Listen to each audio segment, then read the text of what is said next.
Hi friends, welcome to Manhitha creative thoughts. నా channel కనుక first time చూస్తున్నట్లయితే తప్పకుండా లైక్ చేయండి, షేర్ చేయండి అండ్ సబ్స్క్రైబ్ చేయడం మాత్రం మర్చిపోకండి. పక్కనే ఉన్న బెల్ ఐకాన్ని క్లిక్ చేయండి. ఇలా చేయడం వల్ల నేను అప్లోడ్ చేసే ప్రతి వీడియో నేరుగా మీ వరకు వస్తుంది. ఈరోజు వచ్చేసి మనం రొయ్యలు కర్రీ అండి, గోంగూర పచ్చి రొయ్యల కర్రీ ఏ విధంగా ప్రిపేర్ చేసుకోవాలో చూద్దాము. ఇక్కడ నేను ఒక హాఫ్ కేజీ రొయ్యలు తీసుకుని క్లీన్ చేసి పక్కన పెట్టుకున్నానండి. అండ్ అలాగే స్టవ్ మీద ఒక కడాయి పెట్టుకుని ఆయిల్ వేసాను. 2 టేబుల్ స్పూన్స్ ఆయిల్ వేసాను. అండ్ ఆయిల్ కొంచెం హీట్ అయిన తర్వాత సన్నగా తరిగి పెట్టుకున్న ఉల్లిపాయ అండ్ 2 పచ్చిమిర్చి వేసానండి.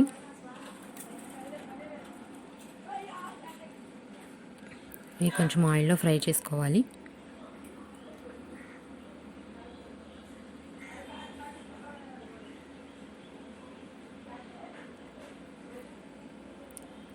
ఉల్లిపాయ పచ్చిమిర్చి కొంచెం ఆయిల్లో ఫ్రై అయిన తర్వాత దీనిలోకి అల్లం వెల్లుల్లి పేస్ట్ యాడ్ చేస్తున్నానండి.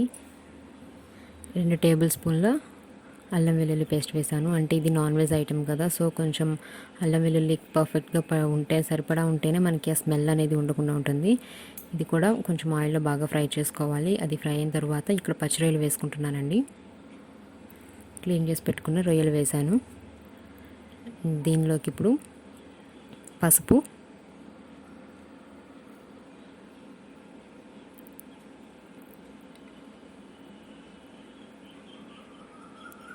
కారం 2 స్పూన్లు వేసుకుంటున్నాను. అండ్ పచ్చిమిర్చి కూడా వేసాను కదా, సో కొంచెం చూసి వేసుకోవాలి. అండ్ సాల్ట్ అండి, టేస్ట్కి సరిపడినంత ఉప్పు వేసుకున్నాను. ఇవన్నీ వేసుకున్న తర్వాత ఒకసారి కలిపేసుకోవాలి మనం.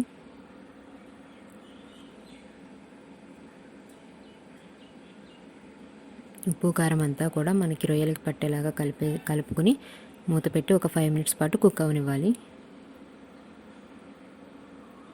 5 మినిట్స్ తర్వాత మూత తీసి చూసారు కదా, అంతా రొయ్యల్లో ఉన్న వాటర్ అంతా కూడా వచ్చేస్తుంది. సో ఆల్మోస్ట్ కర్రీ ప్రిపేర్ అయిపోయినట్లే ఉంది కదా. బట్ ఏంటంటే దీనిలోకి కొద్దిగా వాటర్ యాడ్ చేస్తున్నాను. కొంచెం బాగా కుక్ అయ్యి రొయ్యలకి ఉప్పు కారం మసాలాలు అన్నీ పర్ఫెక్ట్గా పడతాయి కదా, సో అందుకని కొద్దిగా వాటర్ యాడ్ చేశానండి. ఇన్ కేసు వాటర్ వేయకపోయినా సరిపోతుంది, బట్ కొద్దిగా వేసాను నేను.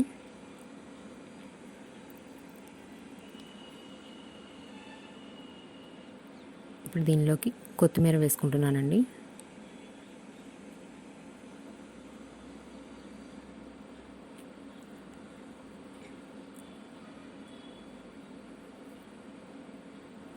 కొద్దిగా గరం మసాలా వేస్తున్నాను. 2 స్పూన్లు వేసానండి.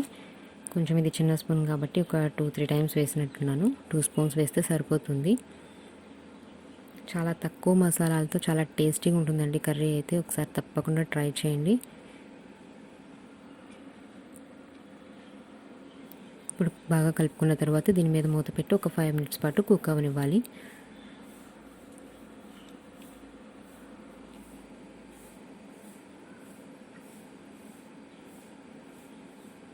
చూసారు కదా, మంచి ఫ్లేవర్ వస్తుందండి. కూర అలా అయిపోతూ ఉంది. ఆల్మోస్ట్ అయిపోయింది కర్రీ అయితే. చాలా మంచి స్మెల్ వస్తుంది. అండ్ ఆల్మోస్ట్ ఇది అయిపోయిందండి. ఎందుకంటే ఇది ఎక్కువ మసాలా ఉండాల్సిన అవసరం లేదు, మనం గోంగూర కలుపుకుంటాం కదా, సో అంత గ్రేవీ అవసరం లేదనమాట. సో ఇంకొంచెం ఎగిరిన తర్వాత స్టవ్ ఆఫ్ చేసేసుకోవాలి. అండ్ ఇక్కడ వచ్చేసి నేను 3 కట్టలు గోంగూర తీసుకున్నానండి, చిన్న కట్టలు. సో గోంగూర ఒలిచేసి నీట్గా కడిగేసి గిన్నెలోకి వేసుకున్నాను. దీన్ని ఉడకబెడుతున్నానండి గోంగూరని. ఇది ఆల్మోస్ట్ ఒక హాఫ్ వరకు బాయిల్ అయిన తర్వాత దీనిలోకి మనం సన్నగా తరిగి పెట్టుకున్న ఉల్లిపాయ పచ్చిమిర్చి యాడ్ చేసుకోవాలి. ఇంతకుముందు మనం కర్రీలో కూడా వేసాం కదా, బట్ ఈ గోంగూరలో ఉల్లిపాయ ముక్కలు మనం తినేటప్పుడు పంటి కింద తగులుతుంటే పుల్లగా చాలా టేస్టీగా ఉంటుందన్నమాట. సో కొంచెం ఉల్లిపాయ ఎక్కువ వేసుకున్న బాగుంటుంది. అండ్ ఈ ఉల్లిపాయ పచ్చిమిర్చి కూడా ఒకసారి గోంగూరలోకి కలిపేసుకోవాలి.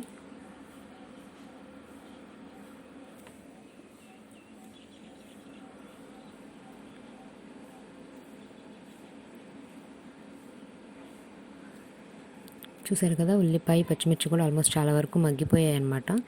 ఇన్కేస్ ఇంకొంచెం మగ్గాలి అనుకుంటే కొద్దిగా వాటర్ యాడ్ చేసుకోవాలి. ఇప్పుడు దీనిలోకి ఉప్పు, కొంచెం గోంగూరలో ఉప్పు ఎక్కువగానే పడుతుందండి. అండ్ అలాగే పసుపు,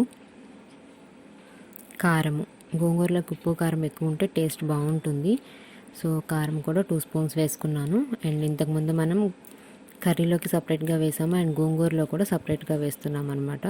సో బ్యాలెన్స్డ్గా ఉంటే టేస్ట్ బాగుంటుంది. ఇన్కేస్ ఒక దానిలో ఎక్కువైతే రెండో దానిలో తగ్గించి వేసుకుంటే సరిపోతుంది. ఇది గోంగూర బాగా ఉడికిన తర్వాత మెదుపుకోవాలండి ఇట్లా. అండ్ ఇది ఇంతకుముందు మనం ప్రిపేర్ చేసి పెట్టుకున్న రొయ్యల కూర. ఇప్పుడు మనం మెదిపిన గోంగూరని రొయ్యల్లోకి వేసి కలుపుకోవాలన్నమాట.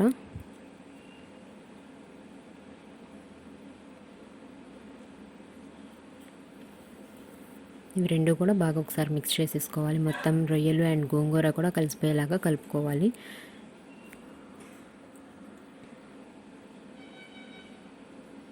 చూసారు కదా, ఆ విధంగా కలిపేసుకున్న తర్వాత ఇప్పుడు కూరలోకి మనం తాలింపు వేసుకోవాలి. స్టవ్ మీద ఆయిల్ పెట్టాను. ఆయిల్ హీట్ అయిన తర్వాత 2 ఎండుమిర్చి ముక్కల్లా చేసి వేసుకున్నాను. ఎండుమిర్చి కూడా చాలా టేస్ట్గా ఉంటుందండి, ఆయిల్లో ఫ్రై అయి ఉంటుంది కదా.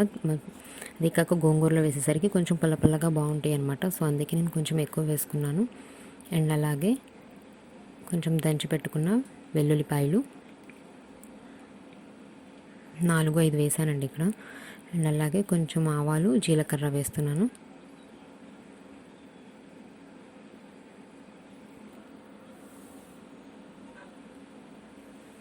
ఇవన్నీ ఫ్రై అయిన తర్వాత స్టవ్ ఆఫ్ చేసేసుకుని కరివేపాకు వేసుకున్నానండి.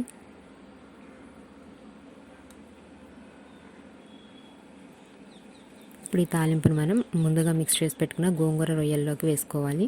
తాలింపు వేస్తేనే మంచి టేస్ట్ వస్తుందండి. కర్రీకి అంతటికి కూడా ఈ తాలింపే మెయిన్ అనమాట. టేస్ట్ అనేది ఈ తాలింపులో వస్తుంది. సో ఈ తాలింపు వేసిన తర్వాత మనం మొత్తం కూడా మిక్స్ చేసేసుకోవాలి.